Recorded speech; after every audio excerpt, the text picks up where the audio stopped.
Hi, this video is how to make a headband like this that I usually say fits on like a baby's head. Maybe a little big depending on the size of the baby's head, but it's a really cute, simple little project. The first thing I've actually prepped this loom because the beginning of it is pretty basic and you should already know how to do. Basically, I use the red loom and I cast it on like normal, and then I like to do the garter stitch, which means you go around the whole loom knitting, then you go around the whole loom purling. If you've watched other videos of mine, you've seen how to do the purl knit or purl stitch. That's why I didn't want to waste everybody's time with stuff I believe we already know. So you basically go do that stitch or any stitch you want to. If you want to have a tighter stitch, you can do that 1/2 stitch.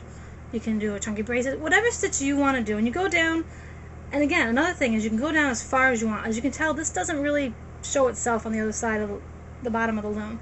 But you can do this headband as wide as you want. But what you're going to do is you want it wide enough down that if you've ever made a brim on this, and the technique for a brim is to pull the bottom up and loop it on a peg, like so, and you go around and do that to brim it off, and then we would cast it off. That's what we're going to do. So you can do this, and you can check it too. You can take a couple stitches up. All I'm doing is bringing them up from the top. And if it's not perfect, that's okay, because you're going to knit one more time around. And then you can kind of look on this side and say, okay, is that going to be how wide I want this headband? Hi. Okay, so I didn't want this headband to probably be as wide as that one or about the same. But if you want it to be wider, if you want the band part to be wider, then work your way down a little more and then bring up the bottom row up to see how wide your brim's going to be. So you got it like this. Now there's a couple options I do. This one, I didn't put anything inside the brim when I went to brim it off. I didn't put anything in it, but I have in the past picked up these like elastic headbands from the dollar store, just simple elastic headbands. And what I like to do sometimes is hide them inside the headband. I just feel like it helps give it a little more structure, even though these will stretch out as well. And as we know, yarn stretches out. So I feel like it kind of helps it last, it's just a cute little effect to it. And all we're going to do to add this, and you don't have to add it, but if you want to, all you're going to do is you're going to kind of set it in, by one of the starting pegs. Reach down in, grab your stitch, and do that. And see, it hides the headband. So you're working your way around. Basically, if you're using 2 strands like I am, you're going to want to make sure you get both, at least 2 strands up and over. So that's all you're doing. And if you don't quite get the right stitches, that's okay. We're going to be doing another knit row. That'll kind of hide a mistake. But as you see, what it's doing is it's starting to hide the headband in there. Make sure you grab, like I said, 2 stitches, and make sure they actually are stitches and not the tail of the yarn you put on the thing. Okay, so that's all I'm doing, and as you see, as I'm going around, it's hiding the headband in it. You could do ribbon if you wanted. I'm sure that would work as well. Basically, I just like to add something in there. I feel it gives it something extra. But see, this right here, I messed up. This was the tail to what I did, so I had to go back and find the 2 stitches that actually went with it. But then what you can kind of do is tuck this, since you know that's sticking out, you can take back off a stitch, a couple stitches, and tuck it in there. That's what I usually try to do, is I try to hide. You can hide that tail right in there by taking those stitches off and then bringing them back up. So that's all I'm doing. Like I said, making sure I grab 2 stitches. That's what's good about using contrasting colors, is when you're trying to grab 2 stitches to come up, if I'm using 2 different types of yarn, I can make sure I'm getting, one of each kind of thing. Okay, and that's all I'm doing all the way around. Finding where I left off, and it's just bringing up a stitch in the first row.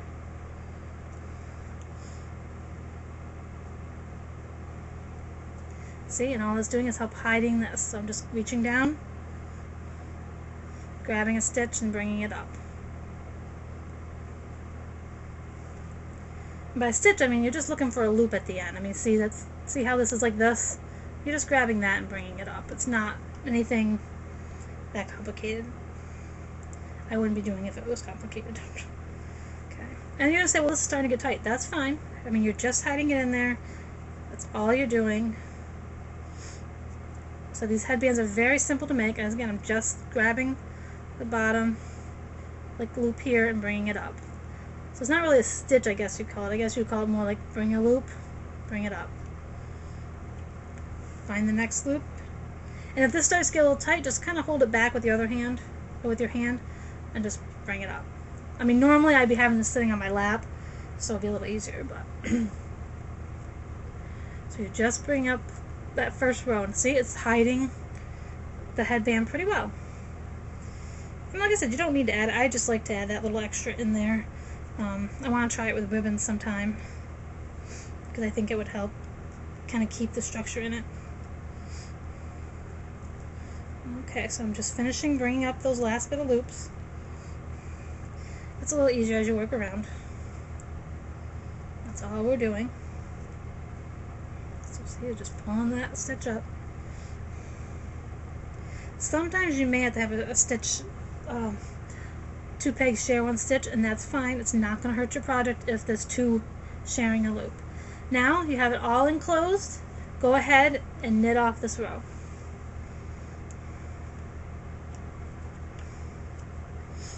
And that's all I'm doing, is taking the bottom 2 loops over the top to secure the headband in place.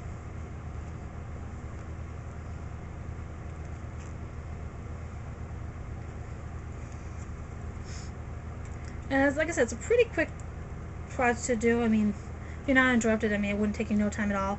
Like I said, you're going to vary the length or the width that you want it to be. Like, I want to try some where I do them wider to see how they look, but I just like this width for children. Now, after you go around this time knitting this off to keep everything enclosed, go around one more time and do the knit stitch. That's just my way of just making sure everything is as secure as it can be before I do the final step.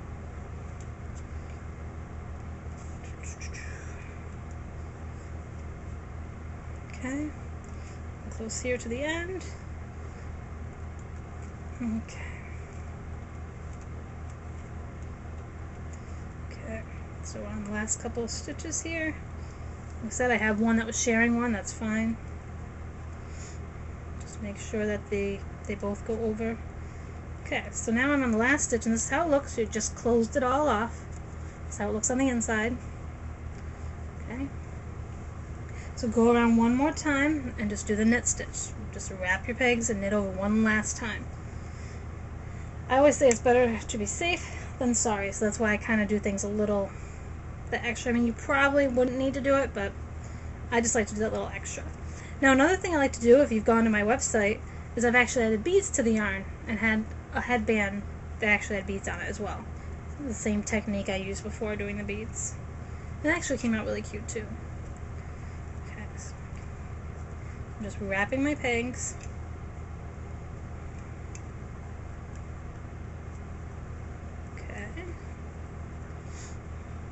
Try to keep it kind of loose if you can, because you don't want it to be difficult to do the next part. So just wrap them nice and loosely, and then you're just going to knit over like you just did. And then there's one more step to get this headband off, and then we make the flower to put on top of it if you want.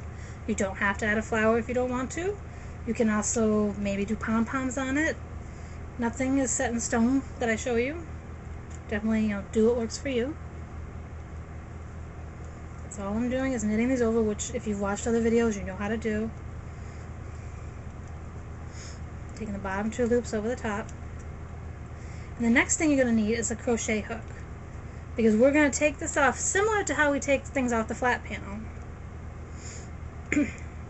Like when you're doing a rectangle loom, you want to take it off. You can do the same thing, but it's a little trickier at the end, because you have to, you're going to have to make sure it's secure as a circle. I did my first one and it came apart because I messed up. Okay, so we've knitted it all over. Push them down a little bit. Not too far down. They don't need to go too far down. And again, this is what it looks like.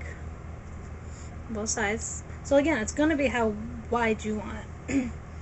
Now you're going to need your crochet hook, and we're going to take it off similar to how we've taken things off before. Make sure you got enough extra string or yarn so that you're not fighting for it when you need it. So I usually try to make sure. Hopefully there's plenty. Okay, so now we're going to do this similar to what we did before. So we're going to I like to go in the direction that I was already going. So I hold it towards me because I'm going to work in the direction that this is going. Okay, and what you're going to do is you're going to pick up these loops. I believe I only did one chain in between, and then I picked up the next one. So that's all we're going to do. We're going to put this on this side of the peg. If you see where your peg is, you're going to go to where you ended, because you're going to keep going in that same circle that you've been going in. So if you're left-handed, you know, just modify it to whichever way you go. Okay, so you got the loop on there. You're going to do one little chain. Let's see if I can, where is it? Zoom in a little bit here. Okay, so we got this on here, and we're going to do one chain through the loop, and then reach for the next peg. Take the back ones over the top, okay, and do one chain, and put it through. I know my fingers are probably in the way for you to see it. It's being a little stubborn. Okay, so you want that to go through. Make sure you got both pieces of yarn if you're using 2 strings. And then pick up your next stitch. Put that on the crochet hook. Take the back over the top. I missed a loop, there we go. And then do your chain in between. Okay, and then grab the next one. I mean, you can use your hook that came with it if you have that much trouble. Okay. So go around and do that until you get to the end chain. So go ahead and do that, and I'll meet you back when you get to the end. Okay, I'm getting close to the last stitch. So again, I've already done my loop from between. So I'm putting this one on, taking the back front, do my one little loop here.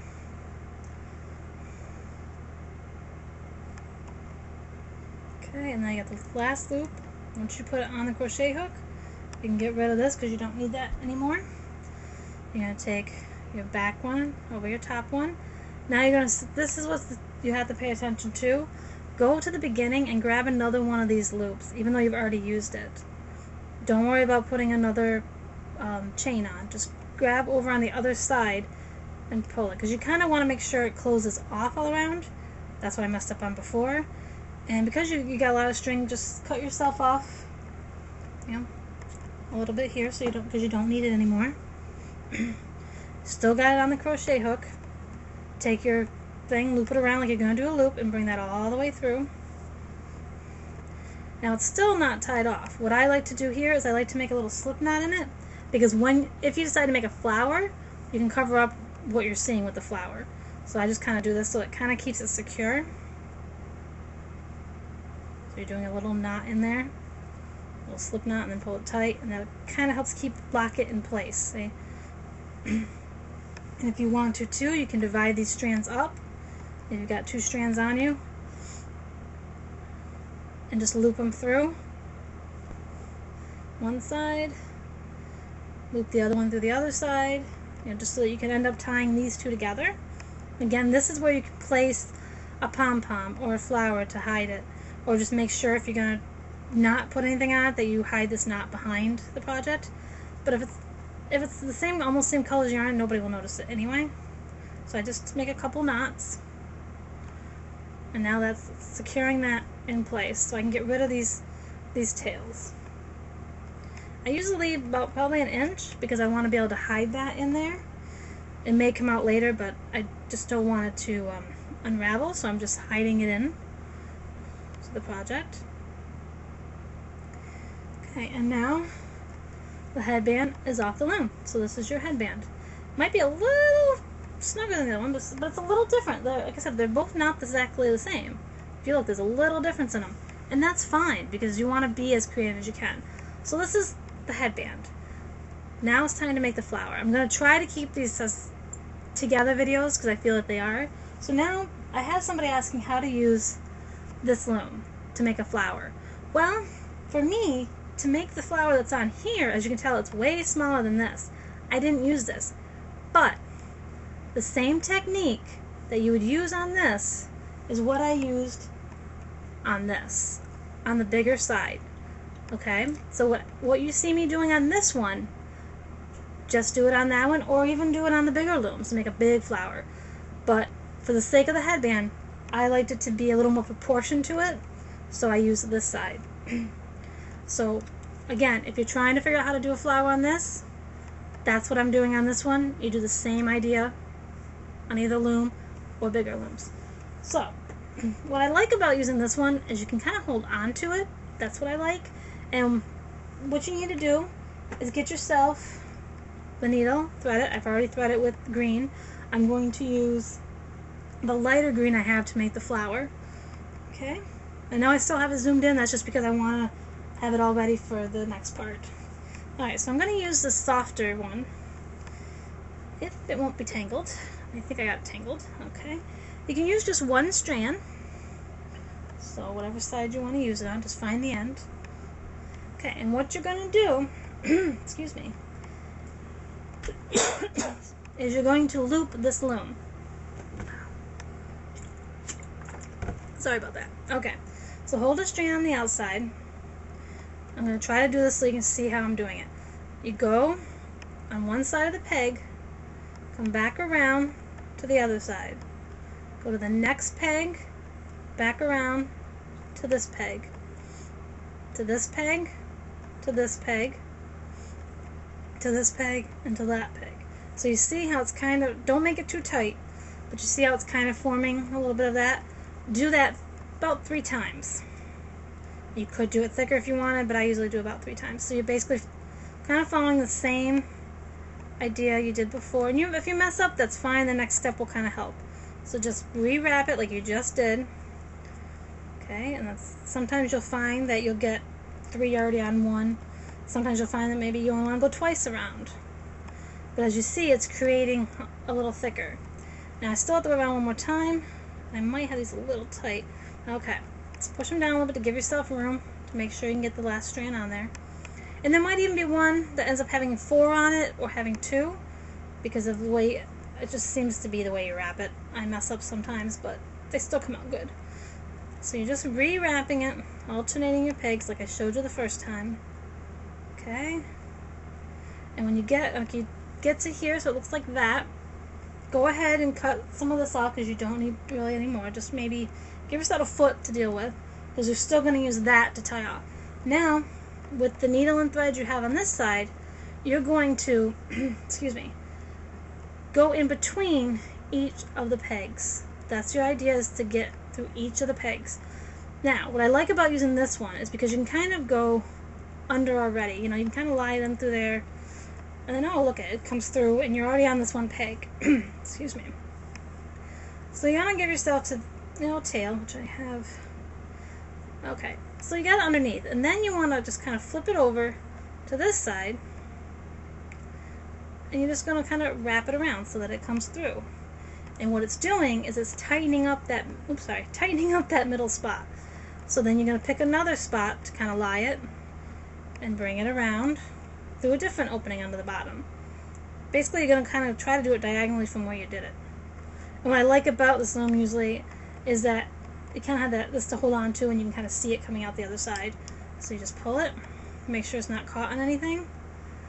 And your goal is to try making sure each peg in between has that color. So I look to see where I might have left off. I drop it, bring the needle through, make sure it's not caught on anything. Okay. As you can see, it's looking a little more like a closed flower. Okay, so where did I leave off this time? I left off over here. So I'm going over this way, and I'm going under, and I'm trying to go straight across. Grab it, pull that through. So it ties that off. Okay, and I need one here. And I believe this will be the last one. I mean, all you're doing is you're looking to see that green went in between those pegs. So you see how there's green all the way in, and it looks like a flower? And that's how it looks on the side? Okay, so just make sure you go over one more time to make sure that green stays there. Okay. Again, hold this. What's good is you can hold on to your extra strands if you're using this loom. But it's not too bad to do it on there. I won't do a tutorial about that one unless you request it, because the idea I'm doing with this is the same idea you're going to do with that. So if you really need a video on this one, then you need to request it. Okay, so we got it like that. Now you're saying, what do we do? Well, again, we don't need all this, so just cut yourself a tail. Move that aside. Grab your hook tool if you need to, and you're just going to take all these strands off the loom. If you put it on tight, then you'll be able to tell. And now what you're going to do, just be careful because you're going to tie this closed when it comes off, so don't let the green strand go if you can help it. Because you're going to flip this over and you're going to tie on the back of it. And you'll see why I keep these strands in a minute. So I got these all off. I'm getting to the last one. Okay. And as you can see, we pull this out. And we got our cute little flower. But you need to make sure you tie it off so that it doesn't come apart. So find yourself a green. Okay, which side is the front? Okay, so you can kind of go back like this. And the back of it looks like that. You're just going to find 2 strands that you can tie together to keep that closed. Okay? So you just kind of move that through there. It's a little tricky to do when you're trying to hold it up to the camera. Excuse me. Okay. So we loop that through. Okay, and we tie it to make it tight. Okay, and as you see, you can just fluff it up, and there is your flower because it's tied securely in the back. Now you're saying, what do I do with all these strands? Well, your best bet is if you're putting it on the headband, okay, find where you did that tying off, which I almost can't see, okay, and then you're going to use those strands to help you tie it onto here. So you can just basically take your crochet hook, go through where you're going to want it, and pull like 2 of those strands through, if they'll cooperate, so you're pulling them through, and then you look for the other ones. And go through with your crochet hook, grab those. You don't necessarily need them all, but if you want to, you can. Okay, and you pull them through. Just make sure you get them all through, depending on which ones you pulled through. Okay. Oh, I'm missing one. There. Doo-doo-doo. Sometimes it likes to fight to give you all the strands. So then you get them all on this side, and then just tie it off, so that will be secure onto. Just don't pull the white ones too much, because then you'll start losing your fluff a little bit. Because you can also tie the white, well, this color strands together, but I usually just tie it when it's on the headband. So you're gonna go through. I know you can't see me, but I need to put some in my lap. Okay, so I just tied it on the back, right there. And it kind of messed up my fluffers, or my flowers a little bit, so you can just kind of pull them back out through a little bit. Okay, this isn't my best work. I think I missed. There we go. Okay. And that's all you're going to do is you're going to tie them on there, fluff up your flower, and then just tie off the excess strands. And that will make your headband. Now this one doesn't look as good as that one, like I said, because I'm holding up to the camera. I'm not holding it the way I would normally do to keep it all secure. But if you do it that way, you should get it looking more like this one than this one. So, but you can try doing it on a big one and see if you want a bigger flower on there. But that is how to do the flower and to do the headband, and I hope I explained it well enough.